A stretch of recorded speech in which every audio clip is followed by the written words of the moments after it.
30. Devotional Thoughts for Women, written by Monica Diaz, read by Belinda Sainsbury.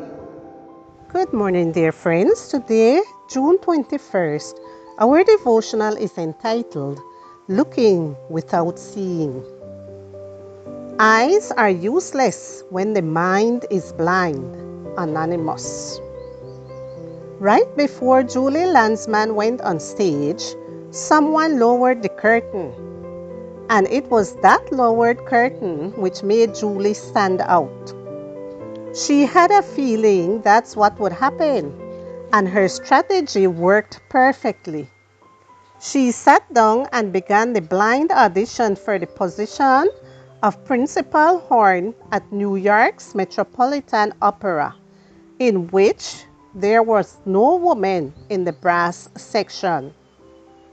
Everyone knew women did not play French horn as well as men.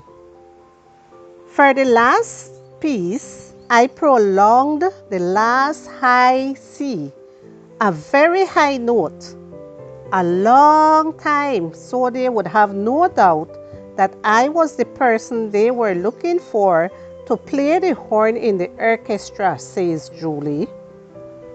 And so it happened. The judges didn't doubt until they saw Julie emerge from behind the curtain. Then, a murmur filled the room.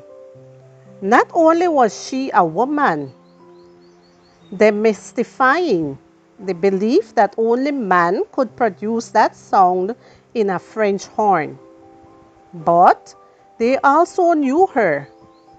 Julie had played in their orchestra before, but as a substitute, and nobody had ever realized she was that good. They had pigeonholed her as a substitute, and that, along with the relief that a woman couldn't play French horn as well as a man, had prevented them from seeing they had a principal horn player right in front of them. The fact that the jury members in that blind audition were unable to see Julie for who she was doesn't change what she really was. Julie was an excellent player, in no way inferior to any man. But until an environment was created that favored objectivity, they were unable to realize that. How ironic. You would think that using a blindfold or a curtain is precisely what we need, because when looking at things, we don't know how to really see them. Why?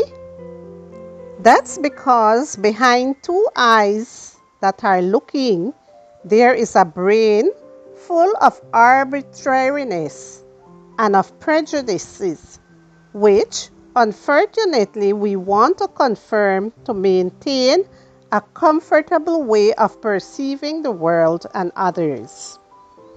It is the path of least resistance. The value to value someone for who they truly are. We often have to set aside a series of insecurities, fears, preconceptions, and false beliefs. We have to decide to go out on the street with a fresh outlook, with renewed intuition, with eyes that are able to look and see.